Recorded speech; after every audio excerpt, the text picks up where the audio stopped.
नमस्कार, स्वागत है आप सभी का आपके अपने ऑनलाइन संस्थान परीक्षा प्लस में। कैसे हैं सभी और कैसे चल रही है आप सभी की तैयारी? एम्स तैयारी 2024 फॉर्म भरे जा रहे हैं, लगातार बच्चे फॉर्म भर रहे हैं। फॉर्म भरने के साथ साथ चिंताएं भी चल रही हैं और सबसे बड़ी बात है कि लगातार बच्चों की तरफ से जो क्वेरीज आ रही, क्वेश्चंस आ रहे हैं, वो है सिलेबस को लेके, खासकर उस पार्ट में जहां पे ट्रेड मांगा है।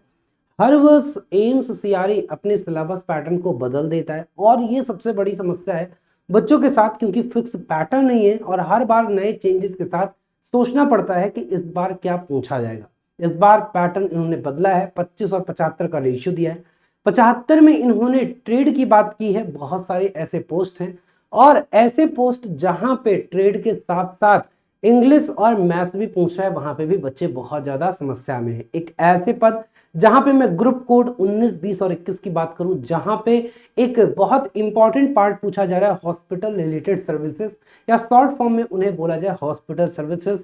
और बहुत सारे बच्चे इस बात को लेके कंफ्यूज है कि आखिर सर इसमें क्या पूछा जाएगा, क्या पढ़ें, कहां से पढ़ें, कितना पढ़ें, कितना ना पढ़ें और क्या ऐसा करें कि हमारा सिलेक्शन हो जाए।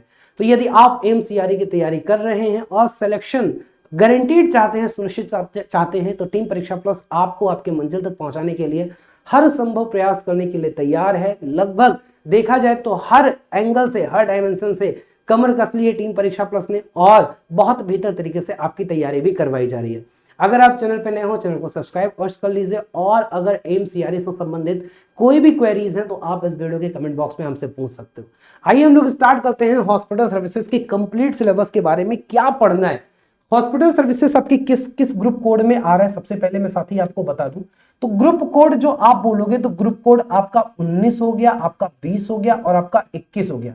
ये 3 ग्रुप कोड हैं जिसमें तमाम अटेंडेंट के पद हैं, जैसे lab attendant, hospital attendant. Assistant के पद हैं जैसे ओटी असिस्टेंट, स्टोर अटेंडेंट हो गए, स्टोर असिस्टेंट हो गए, लिफ्ट ऑपरेटर हो गए। और जो सबसे ज्यादा वैकेंसी जिसे एमटीएस की बात करेंगे, जिसमें कुछ अतिरिक्त नहीं मांगा है, केवल 10th पास मांगा है, यहां पे भी पूछा जाएगा। तो ऐसे तमाम पद हैं जो पोस्ट कोड 19, ग्रुप कोड बोला जाए 19, 20, 21 में, जिसमें मल्टीपल पोस्ट हैं, इनमें हॉस्पिटल सर्विसेज पूछा जाएगा। और बच्चे कंफ्यूज है कि इसका सिलेबस क्या होगा, तो हम लोग इस पे बहुत डिटेल में चर्चा करने वाले हैं। आपके दिमाग में जो जो क्वेश्चंस हैं वो सब कुछ मैं बताने वाला हूं। 40 दिन की स्ट्रेटजी में बताया था और उसके आधार पे बताया था कि किस प्रकार से हमें सीआरई कॉमन रिक्रूटमेंट एग्जामिनेशन 2024-25 की तैयारी करना है। आप सभी को पता है कि फॉर्म इसकी फिलिंग चालू है, अब ज्यादा समय नहीं बचा है फॉर्म भरने में। तो फॉर्म आप लोग भर लीजिए, अपनी तैयारी, फॉर्म भले ही थोड़ा लेट से भरिए लेकिन तैयारी अभी से स्टार्ट कर दीजिए, क्योंकि आपका जो पेपर है वो 26 से लेकर 28 फरवरी में हो जाएगा। और यही वो ऐसी वैकेंसी है जहां पे आप सबसे कम समय में, सबसे कम कंपटीशन में आप तैयारी कर सकते हो। सबसे कम कंपटीशन इसलिए कहता हूं क्योंकि आप मेरी वीडियो या किसी भी चैनल की वीडियो में कोई भी कमेंट आप देखोगे, हर बच्चा यही कहता है कि इसका फॉर्म नहीं भरना है, इसका फॉर्म मत भरना, ऐसा हो जाता है, वैसा हो जाता है। आप इसका कभी सेकंड मायने समझ पाए? इसका दो है, या तो बच्चा चाहता है कि मैं ये कमेंट बोलूंगा कि भाई फॉर्म मत भरो तो मैं भर दूं, दूसरा ना भर पाए, एक लॉजिक ये है। दूसरी लॉजिक ये है कि बच्चा इसकी फॉर्म फीस 3000 है, जिसकी वजह से फॉर्म नहीं भरना चाहता और अल्टीमेटली कंपटीशन को लो करता है। कंपटीशन को लो किया। दूसरी बात, यहाँ पे स्पेशल चीजें पूछी जाती हैं, यहाँ पे पैटर्न थोड़ा अलग है, तो हर बच्चा यहाँ पे नया है और नए में जो सही दिशा, सही मार्गदर्शन में तैयारी कर लेता है, सही कंटेंट के साथ तैयारी कर लेता है, उसी का सिलेक्शन हो जाता है। और इसलिए मैं आपको बोलता हूं कि अगर आप बहुत डेस्परेट हो, अगर आप इस उद्देश्य हो कि नहीं मुझे एनी हाउ नौकरी लेनी है, सबसे जल्दी नौकरी लेनी है, सबसे बढ़िया नौकरी लेनी है, तो लेवल 7 से लेकर लेवल 2 तक हर पोस्ट कैटेगरी इसमें है। और आप जिसमें आप एलिजिबल हो, जिस ग्रुप कोड में, आप उसके लिए फॉर्म जरूर भरो और अपनी तैयारी करो। ये बात कहने वाली बात है कि हाँ इसमें सीटें बिक जाती हैं। देखिए मैं आपको बहुत क्लियर बात बोलूं, इस भारत में कोई ऐसा एग्जाम नहीं है जिसमें कुछ सीटें बिकती ना हो। इवन दो आप जान के आश्चर्य होंगे, यूपीएससी, यूपीपीएससी में भी ऐसी सीटें बिक जाती हैं, वरना उनके भी जो अध्यक्ष होते हैं वो आज जेल ना काट रहे होते। तो जब यूपीएससी, यूपीपीएससी में पेपर तक बिक जाते हैं तो हर वैकेंसी में मान के चलिए कि 5-10% सीटें होती, लेकिन फिर भी जब बच्चा निकालता है, जो कॉमन बच्चे होते हैं वो सिलेक्शन लेते हैं। तो अगर आप इस सोच में हो कि नहीं सारी सीटें बिक जाती हैं, तो ये केवल वहम है, ये केवल फालतू की बातें हैं।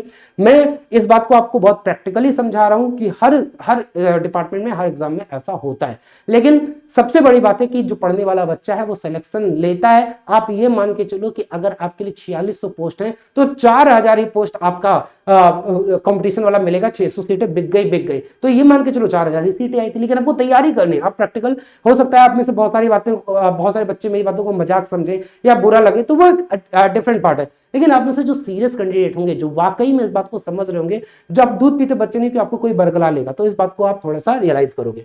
आते हम लोग बात करते हैं कि इसमें जो कंप्यूटर बेस्ड पेपर होगा, पैटर्न के बारे में मैं आपको बता चुका हूं। एक बार मैं फिर से बता दूं कि आप किसी भी पोस्ट कोड में जाओगे तो 25 क्वेश्चन और 75 क्वेश्चन का आपका क्या है, पैटर्न है। 25 क्वेश्चन कॉमन पार्ट है, जहां पे आपसे एप्टीट्यूड पूछा जाएगा, एप्टीट्यूड आपका क्या है, रीजनिंग है। दूसरी बात अगर बात किया जाए तो यहाँ पे कंप्यूटर पूछा जाएगा, ठीक है। और तीसरी बात किया जाए तो जनरल अवेयरनेस और करंट अफेयर्स पूछा जाएगा। ये 3 पार्ट आपसे पूछे जा रहे हैं 25 क्वेश्चन सारे पेपर में। और अप्रोक्सीमेटली देखा जाए तो आपके 10 क्वेश्चन आपका जनरल अवेयरनेस इसके, 10 क्वेश्चन इसके और 5 क्वेश्चन कंप्यूटर के पूछे जाने के चांसेस है। 75 क्वेश्चन बात किया जाए तो इसमें आपका ट्रेड है। और ये जो मैं आपको वैकेंसी यहाँ पे बता रहा हूं, इसमें क्योंकि 3 चीजें हैं, यहाँ पे पोस्ट ग्रुप कोड आपकी 19, 20, 21, यहाँ पे आपका इंग्लिश भी पूछा जाएगा, यहाँ पे आपका मैथ्स भी पूछा जाएगा और यहाँ पे आपका हॉस्पिटल सर्विसेज भी पूछा जाएगा। अब कुछ साथी ये सोच रहे हैं, ये जान रहे हैं, या कुछ लोग ये शायद गलत दिशा भ्रमित भी कर रहे हैं बच्चों को कि सारे क्वेश्चन हॉस्पिटल सर्विसेज से आएंगे, ऐसा नहीं है। आपका ये इक्वली डिस्ट्रीब्यूटेड होगा। मान के चलो कि 25 क्वेश्चन मैथ, 25 क्वेश्चन इंग्लिश और 25 क्वेश्चन ही आपका क्या होगा, हॉस्पिटल सर्विसेज से पूछा जाएगा। तो ये दिमाग में बिठा लो और यही आपका पैटर्न होने वाला है, वरना इंग्लिश और मैथ का कोई फिर ट्रेड में देने का कोई मतलब नहीं था। तो जिनके दिमाग में चल रहा है कि इंग्लिश और मैथ नहीं पूछा जाएगा, या तो वो तैयारी से बहुत दूर जा रहे हैं, या फिर वो सच्चाई को जानना ही नहीं चाह रहे, सुनना ही नहीं चाह रहे। तो हकीकत ये है कि हर बार, पिछली बार क्या था भूल जाओ उसे, इस बार क्या है उस चीज पे ध्यान दो। 4 नंबर का एक क्वेश्चन है, 100 क्वेश्चन होंगे, 400 नंबर होगा, 1/4 नेगेटिव है, 1 नंबर का नेगेटिव होगा, 90 मिनट मिलेगा, 5 सेक्शन मिलेंगे, 18 मिनट का सेक्शन मिलेगा और 20 क्वेश्चन एक सेक्शन में बनेगा। ये आपका ओवरऑल पैटर्न है। अब आपको बाकी सिलेबस तो मैं एक्सप्लेन भी कर चुका हूं, बाकी चीजें आपको पता भी होती हैं कि ये कॉमन चीजें। सबसे ज्यादा दिक्कत आती है कि हॉस्पिटल सर्विसेज में क्या पूछेगा, कंप्लीट आपका सिलेबस क्या रहने वाला है, इसके बारे में थोड़ा सा बच्चे क्या होते हैं, कंफ्यूज होते हैं, जिसके बारे में मैं इस वीडियो में आपको अच्छे से बताने वाला हूं। जैसे ये वो पोस्ट है ग्रुप कैटेगरी 3, 40, 51, 52, इसमें ट्रेड में केवल जनरल मैथ्स और इंग्लिश है। तो 75 में आप 37, 38 का कंपैरिजन लेके चल लो, इंग्लिश और मैथ पूछा जाएगा। लेकिन अगर मैं बात करूं इनमें, जैसे ग्रुप कोड 19, 20 और 21, जिसमें आपका लैब अटेंडेंट आपका हो गया, लैब अटेंडेंट ग्रेड 2 हो गया, लेबोरेटरी असिस्टेंट हो गया, आपका लेबोरेटरी अटेंडेंट ग्रेड 2 हो गया, जूनियर मेडिकल लेबोरेटरी टेक्नोलॉजिस्ट हो गया, एमएलटी हो गया, ठीक है। यहाँ पे आपका एमटीएस के पद हो गए, जैसे ये आप देखोगे, ड्रेसर हो गया, हॉस्पिटल अटेंडेंट हो गया, ओटी असिस्टेंट हो गया, OT attendant, store attendant, grade 2 operator, lift operator हो गए, ये डाइसेक्शन हॉल अटेंडेंट हो गए। कुल मिला के इनमें भी देखा जाए तो काफी वैकेंसी इसमें भी है। और यहां पे आपका जनरल मैथ, इंग्लिश और hospital services related, hospital service related question पूछा जाएगा। तो यहां पे शॉर्ट फॉर्म में हम लोग इसे हॉस्पिटल सर्विसेज ही बोल रहे हैं। तो इसके मैं आपको डिटेल्ड, जो आप बोल सकते हो कि सिलेबस की बात किया जाए, तो डिटेल्ड सिलेबस को यहां पे मैं लेके आया हूं। एक बार हम लोग देखेंगे कि डिटेल्ड सिलेबस में आपसे क्या पूछा जा सकता है, उस चीज को हम लोग यहां पे एक बार बात करेंगे कि क्या आपका यहां पे सिलेबस पूछ सकता है, और वो आपका सिलेबस में यहां पे लेके आ रहा हूं ताकि आप समझ पाओ कि सिलेबस में आपसे क्या पूछा जाएगा। तो ये है साथी वो सिलेबस जहां, जिसके लिए बहुत मतलब रिसर्च करके मैं आपके लिए बनाया हूं, तमाम किताबें, तमाम आपकी एनसीईआरटी सबका रेफरेंस लेके।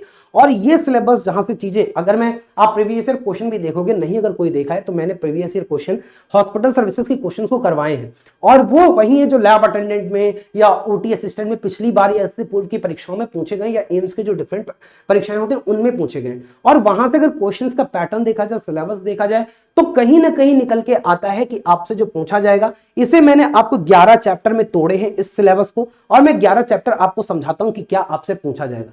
तो देखो, क्योंकि एक चीज यहां पे बहुत कॉमन सा क्वेश्चन आता है बच्चों का कि सर जैसे यहां पे क्या है कि एक ग्रुप में कई सारे पद हैं, तो क्या जो ओटी असिस्टेंट से पूछा जाएगा, जो एमटीएस से पूछा जाएगा, वही आपका अटेंडेंट से पूछा जाएगा, मतलब इनके पेपर कॉमन होंगे? हाँ भाई, इनके पेपर कॉमन होंगे। 19, 20, 21 के लिए एक ही पेपर बनेगा। अलग अलग हो सकता है पेपर अलग अलग बन जाए, लेकिन जो सिलेबस है, जो पैटर्न है, वो सिमिलर टाइप के क्वेश्चंस होंगे। इस बात को ध्यान दीजिएगा। मतलब तीनों ही ग्रुप के लिए आपको एक ही तैयारी करनी है।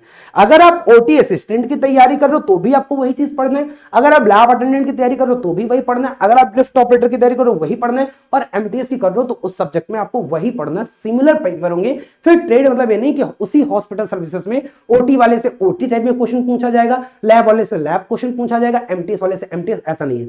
अगर एक ग्रुप कोड 19 बोल ले तो 19 वाले का एक ही पेपर होगा, अगर 20 की बात कर ले तो 20 वाले का एक ही पेपर होगा, और अगर 21 की बात करें तो 21 वाले के लिए भी एक ही पेपर होगा, एक ही दिन पेपर होगा, एक ही शिफ्ट में पेपर होगा। ये मान के चलो जो मैं आपको समझाने का प्रयास करूं। तो आप चाहे एमटीएस की तैयारी करो चाहे ऑपरेटर की तैयारी करो, आपके लिए पेपर एक ही रहने वाला है, पेपर अलग नहीं होगा, एक ही चीज पढ़ना है, अलग अलग नहीं पढ़ना है। ट्रेड में, हॉस्पिटल सर्विसेज में। अब आते हैं हम लोग सिलेबस की बात करें तो सिलेबस में जैसे चैप्टर 1 में introduction to hospital services, hospital services जो हॉस्पिटल होते हैं, अस्पताल होते हैं, उनमें सेवाएं क्या होती हैं। तो उसमें जैसे हेल्थ केयर सिस्टम जो भारत में बोल सकते हो कि जो हेल्थ केयर सिस्टम है ना, यहाँ पे स्वास्थ्य देखभाल जो प्रणाली है उसमें कौन कौन सी सुविधाएं दी जाती हैं।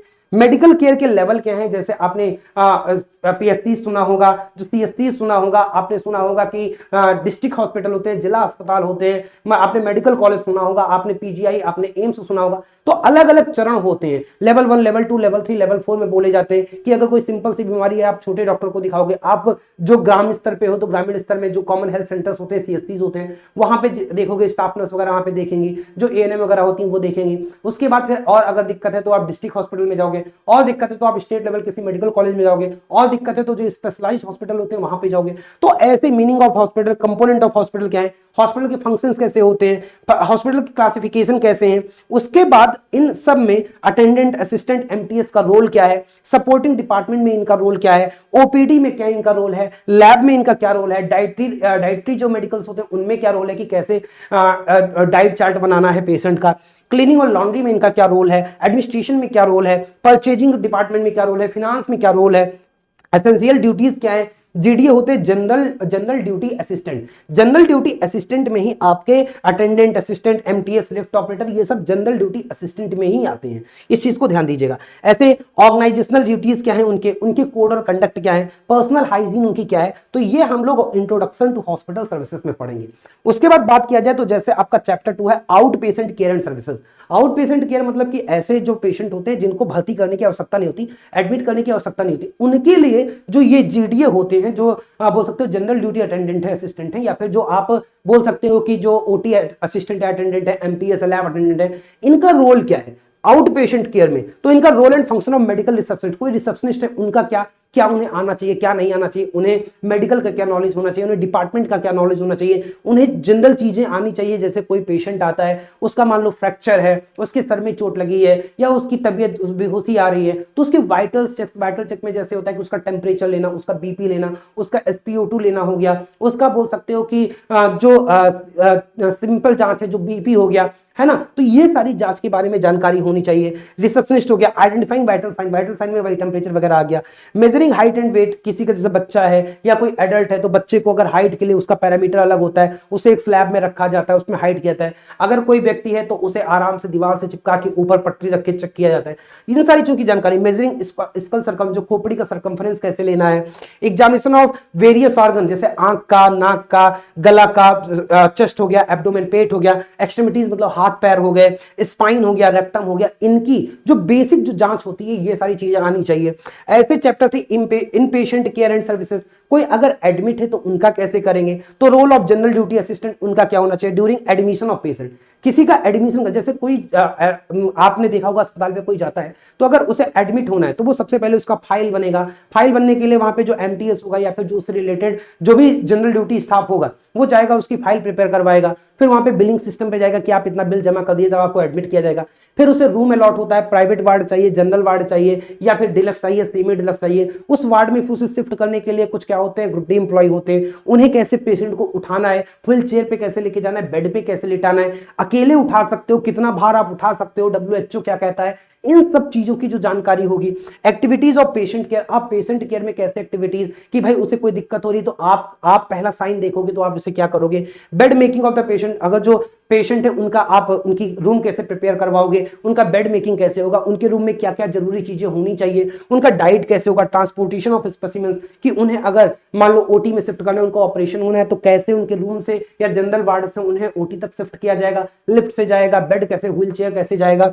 Care of the body after death, अगर किसी की डेथ हो जाती है तो उसके बॉडी की कैसे केयर करनी है, तो ये सारे हो गया। ऐसे आपका फर्स्ट एड, तो ये सारी चीजें आपकी कवर कराई जाएंगी और इसी के आधार पे आपका जो नोट्स है वो बहुत प्रॉपर आपको तैयार किया जा रहा है। जैसे पहला चैप्टर मैंने बताया इंट्रोडक्शन टू हॉस्पिटल सर्विसेज, तो ये पूरा, चाहे आप इंग्लिश की बात करोगे चाहे आप हिंदी की बात करोगे, सेम चीज जो इंग्लिश में है वही हिंदी में आपका नोट्स पूरा प्रिपेयर किया जा रहा है। इसे आप देख सकते हो कि आपका जैसे अस्पताल सेवाओं का परिचय हो गया, अब इसमें स्वास्थ्य चर्या प्रणाली हो गई, इसी में आप देखोगे तो यहाँ पे भारत में स्वास्थ्य देखभाल कैसे होता है, सार्वजनिक स्वास्थ्य क्षेत्र जैसे हो गए, प्राथमिक स्वास्थ्य देखभाल हो गया, अस्पताल या स्वास्थ्य केंद्र हो गया, प्राइवेट सेक्टर क्या होगा, चिकित्सा देखभाल के जो स्तर होते हैं, जैसे इसमें आप देखोगे प्राथमिक देखभाल स्तर जिसमें पीएससी हो गए, सीएससी हो गए, द्वितीय देखभाल स्तर हो गए जैसे मैंने डिस्ट्रिक्ट हॉस्पिटल बताया, तृतीय देखभाल स्तर हो गए, चतुर्थ देखभाल स्तर हो गए, अस्पताल का अर्थ क्या होता है, अस्पताल के कार्य क्या होते हैं, कंपोनेंट ऑफ क्या है, क्लिनिकल हो गया, नर्सिंग हो गया, सपोर्टिव अदर सर्विसेज हो गए। तो ये सारी चीजें आपको पूरा डायग्राम के हिसाब से, टेबल के हिसाब से, अस्पतालों का वर्गीकरण क्या है कि आकार या बिस्तर की क्षमता के अनुसार, इसके बाद अगर देखोगे जिला अस्पताल, तालुका अस्पताल, सामुदायिक स्वास्थ्य केंद्र, प्राथमिक स्वास्थ्य केंद्र कितने बिस्तर पे होते हैं, शिक्षण और रेफरल अस्पताल क्या होते हैं, फिर जनरल ड्यूटी असिस्टेंट जो जीडी उनकी भूमिका क्या है, आहार विभाग में कैसा है उनका, सफाई और धोने के विभाग में क्या होना चाहिए, गृह स्वास्थ्य में क्या होना चाहिए, आवश्यक कार्य और उत्तरदायित्व, तो ये सारी चीजें, यही अगर आप इंग्लिश में देखोगे तो इंग्लिश में भी health care in India, public health sectors, इसके बारे में primary care level, secondary care level, hospital setup, component, same चीज वही इंग्लिश वही हिंदी में। आप ऐसे जैसे चैप्टर 2 देखोगे तो चैप्टर 2 में जैसे आउट पेशेंट केयर हो गया, एंड सर्विसेज हो गया, तो इसमें physical setup of a reception counter, मैंने बोला ना कि रिसेप्शन डेस्क, रजिस्ट्रेशन काउंटर हो गया, रिकॉर्ड रूम हो गया, एडुकेट लाइटिंग सिस्टम हो गया, टेलीकम्युनिकेशन फैसिलिटीज हो गई, वेटिंग एरिया हो गया, पब्लिक यूटिलिटी सर्विसेज हो गई। यही चीज आप हिंदी में भी देखोगे, सेम चीज अगर आप देखोगे रिसेप्शन काउंटर का भौतिक सेटअप और उसे यहाँ पे समझाया गया है। सिमिलरली अगर आप यहाँ पे देखोगे तो टेम्परेचर कैसे लेना है, टेम्परेचर कितने से कितना होना चाहिए, WHO क्या कहता है, वाइटल साइंस कैसे आप लोगे, टेम्परेचर कैसे मेजर करना है, ओरल टेम्परेचर कैसे लोगे, मुंह में थर्मामीटर लगा के कैसे लोगे, टेकिंग रेक्टल टेम्परेचर, कुछ एनएस के थ्रू जो टेम्परेचर लिया जाता है वो कैसे लोगे, पल्स कैसे नापोगे, पल्स कितना होना चाहिए, सैचुरेशन कितना होना चाहिए, बीपी कितनी होनी चाहिए, सिस्टोलिक डायस्टोलिक क्या होता है, समरी कैसे वाइटल साइंस का बनाओगे कि हाइपरथर्मिया कब बनता है, हाइपोथर्मिया क्या होता है, टैकीकार्डिया क्या होता है, ब्रेडिकार्डिया क्या होता है, टैकीफीनिया क्या होता है, ब्रेडिफीनिया क्या होता है, तो ये सारी चीजें, हाइपरटेंशन, हाइपोटेंशन क्या होता है, ये वाइटल चेकअप के फेजेस हैं, इन सब चीजों को पढ़ना होगा। और ऐसे ही आपके क्या है, ऐसे ही आपके बाकी जो आपके चैप्टर हैं, जैसे अब इसमें आप फर्स्ट एड, आपने देखा होगा फर्स्ट एड से क्वेश्चन बनता है, तो principle and rules of first aid हो गया, identifying facilities, equipment and material for first aid हो गया, performing the role of first aider for fever हो गया, हार्ट स्ट्रोक है, बैक पेन है, अस्थमा है, फूड बॉर्न इलनेस है, फिर हैंडलिंग इमरजेंसी, अगर इमरजेंसी सिचुएशन आती है ऐसे में कैसे डीलिंग होगी, कम्युनिटी हेल्थ केयर में जैसे इम्यूनाइजेशन प्रोग्राम हो गया, तमाम डिजीजेस हो गए, कम्युनिकेबल डिजीज हो गए, जो वृद्ध होते हैं उनकी क्या आवश्यकता है, बच्चों की क्या आवश्यकता है, forms and routes of medication उनका क्या होना चाहिए, उसके बाद स्टेराइजेशन, कैसे आप स्टेराइल करोगे, कैसे आप प्रिवेंशन करोगे, prevention and control of hospital associated infections है, वार्ड और इक्विपमेंट का डिसइंफेक्ट कैसे करोगे उन्हें, केयर और क्लीनिंग ऑफ आर्टिकल्स इसके बारे में पढ़ोगे, मेडिकल रिकॉर्ड कीपिंग में कैसे मेडिकल रिकॉर्ड को रखना है, ये कैसे रजिस्टर बनेंगे, क्या सॉफ्टवेयर के यूजेस हैं, बायोमेडिकल वेस्टेज कैसे आप करोगे, मेंटेनिंग सेफ हेल्थी एनवायरमेंट कैसे आप उसे बनाना है, ट्रांसपोर्टेशन में कैसे हाइजीन उन चीजों को मैनेज करोगे, और अंत में चैप्टर 11 में मिसलेनियस रखा गया है कि इससे जो बचेगा वो आपका कवर किया जाएगा। तो ये कंप्लीट चीज आपको जो मैंने आपको किताब दिखाई थी ना, उस किताब में आपको सब कुछ दिया जा रहा है। जैसे अगर आप मेरे साथी देखोगे तो ये जो आपका किताब है, ये किताब में आपको सब कुछ हॉस्पिटल सर्विसेज में, ये जो मैंने आपको दिखाया ये उसी का मैंने चैप्टर 1 चैप्टर 2 का डेमो दिखाया, समझिए। तो आपको ज्यादा जो मैंने आपको सिलेबस दिखा दिया इसका स्क्रीनशॉट ले लीजिए, यही आपको पढ़ना है। आप चाहें तो कोर्स से पढ़ ले, आप चाहें तो बाहर से पढ़ ले, बट पढ़ना आपको यही है, अल्टीमेटली का सिलेक्शन लेना है, ये बात आप समझिएगा। अगर आप कोर्स से जुड़ते हो तो जैसे आपके लिए जो आपका ग्रुप कोड आपका कौन सा हो गया, ग्रुप कोड आपका 19 हो गया, 20 हो गया, 21 हो गया, तो उसके लिए ये वाला आपकी बैच है जो आपका अटेंडेंट और एमटीएस वाला है, स्टोर लैब हॉस्पिटल ओटी के लिए, ये 1499 का ऑफर में है। अभी ये आपकी प्राइस बढ़ जाएगी क्योंकि 5000 का बैच है, ये बढ़ने वाला है। और साथ में अगर आप जैसे ग्रुप कोड 3 हो गया, 40 हो गया, 51 हो गया, 52 हो गया, इसके लिए अगर आप तैयारी करते हो जिसमें एलडीसी यूडीसी हो गया, डीओ हो गया, जिसमें स्टेनो वगैरह हो गया, है ना, आपका फायर सर्विसेज वाला हो गया, तो ये अगर आप तैयारी करते हो तो इसका आपका केवल 799 पड़ेगा, क्योंकि इसमें ट्रेड में केवल मैथ्स और साइंस है, और मैथ्स और इंग्लिश है, और इसमें मैथ्स और इंग्लिश हॉस्पिटल सर्विसेज दोनों है, तीनों है, इसलिए इसकी फीस थोड़ी सी महंगी रखी गई है। बाकी फीस बढ़ने वाली है, इस चीज को ध्यान दीजिएगा। तो आप अभी जुड़ सकते हो, जिसमें आपको सारी लाइव क्लासेस, उनकी रिकॉर्डेड क्लासेस, जो क्लास पढ़ाया जाएगा उनकी पीडीएफ, आपको इसका डेमो भी देखिए दिया गया है। तो डेमो आप हॉस्पिटल सर्विसेज का नवीन सर का देख सकते हो। मैं भी कल एक डेमो आपको अलग से, जो मैं पार्ट आपको पढ़ाऊंगा, मैक्सिमम पार्ट आपको हॉस्पिटल सर्विसेज में ही पढ़ा रहा हूं, मैथ्स भी मैं ही पढ़ा रहा हूं, तो आप निश्चिंत होकर बहुत अच्छे से अपनी तैयारी क्या कर सकते हो, स्टार्ट कर सकते हो। सारी स्टडी मटेरियल मतलब कि यही जो आपकी किताबें हैं, ये किताबें आपको पीडीएफ फॉर्म में, ई बुक फॉर्मेट में मिल जाएंगी। इन्हें आप प्रिंट भी करा सकते हो। आपको सारे जो जितने भी कंटेंट आपको आपकी परीक्षा के लिए, आपकी सफलता के लिए चाहिए, वो सब कुछ आपको इस बैच में दिया जा रहा है। तो बिल्कुल भी आप संकोच न करिए और बहुत अच्छे तरीके से परीक्षा प्लस ऐप से जुड़ जाइए।